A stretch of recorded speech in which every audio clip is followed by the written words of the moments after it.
Hello, ladies and gentlemen. Hope you had a good night. If you don't know who I am, my name is Shook. I make videos for NBA. I also have XFL content, stuff like that. Not publicly, but I do it privately. I post all of these videos on this subreddit right here. My username here is Shook. You can find my posts and make updates with all the news that comes out. People talk strategy here. You can ask me questions. I'll always respond to you. So check that out. If you ever need to get a hold of me privately, you can get a hold of me on Twitter at ToryLangley1992. So let's take a look at my lineup from tonight. It was a good night, but it could have been a lot better. Could have been way better, actually. Unfortunately, the blowouts of the random blowouts. Close spread, Pelicans, random blowout. Close spread in Denver, random blowout. Just absolutely murdered my lineup. I feel like I could have binked if this game stayed close. But as you can see, I went with Brunson, Franz, Josh Richardson, Kevin Love, Nikola Jokic, Devontae Graham. Excuse me, guys. Taylor Horton Tucker, and Walker Kessler. So the core that I had for today, Jokic, bust, obviously, didn't play the fourth. Kevin Love, absolutely smashed.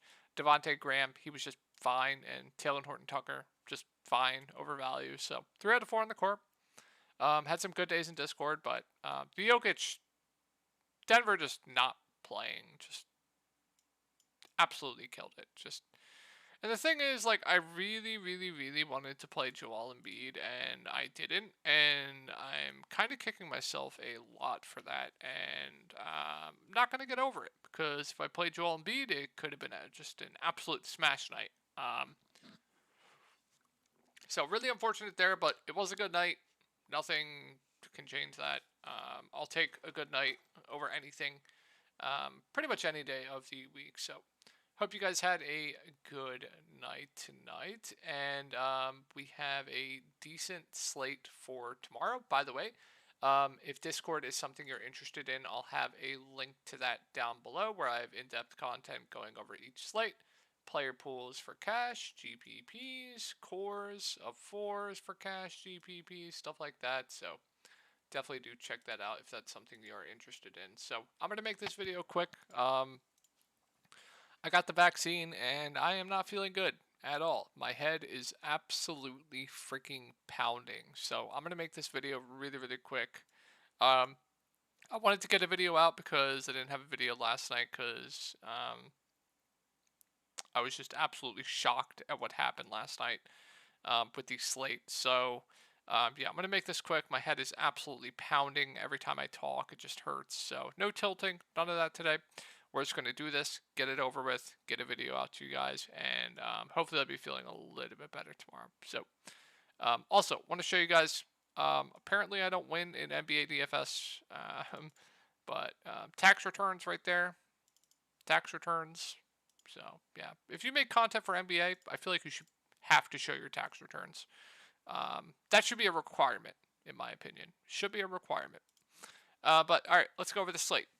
So tough spot here. We have Fred VanVleet questionable. I mean, if he's in or out, it doesn't really change much for me. I also want to show you guys something.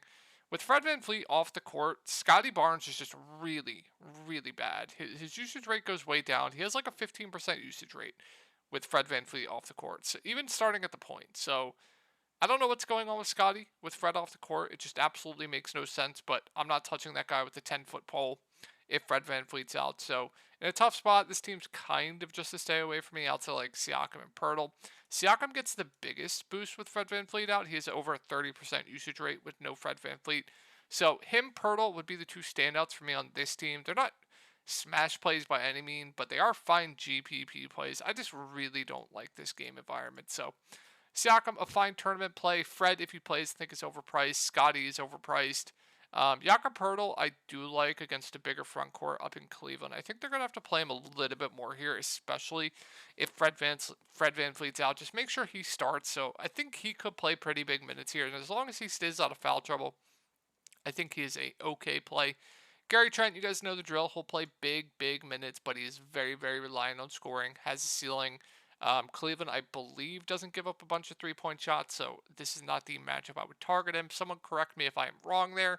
OG Anunoby is now priced down to 5.7K, playing huge minutes, just not being productive at all. So can't categorize him anything other than just a tournament dart throw. Precious Boucher, I'm not going to go to these guys. I think we'll have just much better value on this slate. On to Cleveland. Same kind of thing here. This game just feels very, very unappealing. Two good defensive teams, two very slow paced teams. So Mitchell, no. Like, if you want to go there for GPPs, like, okay. I just think he's overpriced. I think Darius Garland's much easier to get to at this price tag, but still doesn't really stand out too much to me. The bigs, same kind of thing. Toronto's very, very tough against opposing bigs. So Mobley, Allen, I think they're appropriately priced or a little bit overpriced. Karis LeVert just barely played last game. I don't know what that's about, but I would think he goes back to mid 20s minutes, making him a solid value at this price tag. Like, if he plays 25-ish minutes tomorrow, 3.8K does seem a bit too cheap for LeVert. But I guess there is some risk with him only playing 9 minutes last game. Don't understand it. If you're a Cavs fan, let me know what happened there. Rubio, no. Coro, no. Chetty, no. So, yeah, really unappealing first game for me. And this game's going to be tough. It's going to be tough trying to figure out what to do with Josh Giddey. But it's a good spot. Both teams play pretty fast. Both teams not too good defensively, so I think Sabonis makes for a pretty good GPP play, his triple-double upside, as long as he can stay out of foul trouble. So I like Sabonis. I like his ceiling. I like Fox's ceiling in a good matchup. Played 45 minutes, I believe, in double overtime last game. Absolutely smashed. He's been a lot better of late. Going to stuff the stat sheet as well. So I like Sabonis. I like Fox for GPPs. The wings, they're all just darts. Herter, Barnes, Murray. If one of them isn't playing well, they're going to bench them, and they're going to go to Monk. So they're all just tournament dart throws. They all look the same to me. I just side with whoever's the cheapest. So that'll be Keegan Murray. Same thing with Malik Monk. His minutes going to be all over the place, but if he plays really well like he did last game, they're going to extend him and has late breaking upside. So Monk, I'm always interested in GPPs just because he does have that ceiling when he's playing well, but the floor is very, very low. Terrence Davis not going to play enough for me to go there, so that'll do it for Sacramento, and this is what I'm talking about. I go to Josh Giddey at low ownership last slate. He was the best play on the slate, and he plays less minutes with no SGA. I just don't understand why. You can't bench him when he's shooting bad. He's your best player outside of SGA. You cannot do that. So here's the thing: if Josh Giddey plays over 30 minutes tomorrow with no SGA in a fast-paced matchup up against Sacramento, he looks like one of the best plays on the slate. And if people are going to fade him because of what he did last game, I think that's a mistake. So I'm going to be going right back to Josh Giddey. I think he looks amazing here once again, but just know there's always risk with the minutes. Jalen Williams gets a boost. He'll play big minutes as well. Don't mind it. I think I prefer Lou Dort at 4.6K, who I think looks like one of the better value plays on the slate. He gets a pretty big boost with no SGA. Going to shoot the ball probably 20 plus times as well. So solid rebounder too, good defender, can get those block steals. So I like Lou Dort a lot for value tomorrow. And if Isaiah Joe starts again, I don't think we'll get 36 minutes again from him, but if he moves into the starting lineup, I think he's a pretty good value. A guy that's not afraid to shoot the ball a million times. My only concern here is it's the Oklahoma City Thunder. If he's chalk, there are ways for him to fail. There are ways where he just gets randomly benched, he shoots the ball poorly, and they go to someone else. So just be a little bit careful there. I feel like he's going to be one of the more popular plays on the slate if he starts, but for a good reason, right? He's a good point per minute guy. He's going to shoot the ball a ton while he's out there. So I do like Joe for value. Kenrich, minutes all over the place, but does have a ceiling of fine tournament dart throw. And I like Jalen Williams for value. He's been playing consistently mid-20s minutes a game. Just make sure he's starting. Okay point per minute guy. He's been a lot better of late. He's been playing a lot better of late. So, yeah, sign me up for some Jalen Williams. I think he looks like a pretty good value play as well. Probably not going to go to anyone else, though. Let's move on to Minnesota. So, Anthony Edwards, I think, looks like one of the best spend-ups on the slate. He's just too cheap at 9.5K with no Karl Anthony Towns and no D'Lo. So I really like Anthony Edwards for GPPs. My only worry here with Gobert is they did a really weird rotation last game, and now you have them going up against a small ball front court with the Warriors. Like, they have Draymond at the 5, they have Looney. Like, they're not a big team. So my worry here with Gobert is he's going to get benched and they're going to go smaller. So just be a little bit careful there. I think he's a fine GPP play. If he's going to be popular, I think that's chalk that I will definitely feel good about fading. Mike Conley at 5.8K. This guy just does not have a ceiling. I played him last slate. Just does not have a ceiling. If you want to go there, just seems fine. Kyle Anderson, once again, the rotation was absolutely shit for him, but probably plays around 30 minutes. I think he's solid. Seems like a very, very safe play at that price tag. Same with McDaniels. As long as he can stay out of foul trouble, feels like a pretty safe play to me. And then if you think Rudy Gobert gets into foul trouble or they do some fuck shit with the rotation, then Nas Reed probably benefits from that and he can break the slate. So I think Nas is an interesting GPP play at that price tag. And I'm not going to go to anyone else. The Noel Prince news doesn't really change much for me. On the Warriors, so it's a pace up spot. We've seen Minnesota playing very, very high scoring games of late. So I like Poole, I like Clay, I like their ceiling for GPPs. Poole has been chalked the past two slates and he's absolutely burned everyone. So like him as a bounce back candidate, even though he's been god awful of late. No one's going to play him tomorrow, so I think now's the time to jump there. So I'd like Poole for GPPs. Clay has a ceiling when he's hitting his shots, like he did this game, but a very low floor when he's not. Draymond Green, if he starts at the 5, I think he's fine. A little bit pricey for my liking. If Draymond's out, then you're probably going to get Kuminga, Looney in the starting lineup. I think both would be good plays at their respective prices. Ty Jerome will play mid 20s minutes. No issues if you want to go there. I think he's a good pivot off Isaiah Joe, in my opinion. I think it's actually a pretty good pivot off Isaiah Joe if Isaiah Joe is going to be chalky. So that'll do it for the Warriors. Let's move on to the last two games of the night. And another situation where it's like, what are we doing? You have no KBJ. You have no Jalen Green. The full tankathon is going on. So I don't know what to do here with Sengun. Like, if I knew he was going to play full minutes, I would like him. But they're just tanking. They're tanking so hard right now. So nothing more than a GPP only play. Jabari, KJ Tate, I feel much better about. I think these guys are all going to play over 30 minutes. I think all three look good. Don't have a lean on which I like more point per dollar, but I think all three look good. Tari Eason probably plays around 20 minutes. Fine value play. And then they started Ty Washington Jr. last game. He played 34 minutes. If he continues to start at 3.7K, I do think he is a pretty good value play. Josh Christopher got bailed out last game. I wouldn't play him.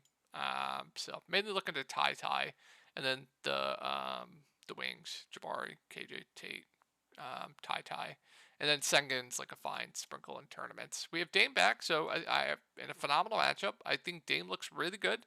If you think this game will stay close, point guard's absolutely been destroying Houston, so like me some Dame. If you think the game stays close, Grant I think is overpriced.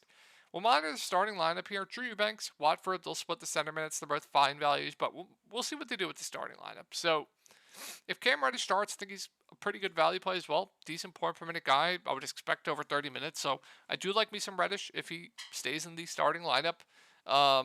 Little, playable. Sharp, playable as well. Thibault probably starts.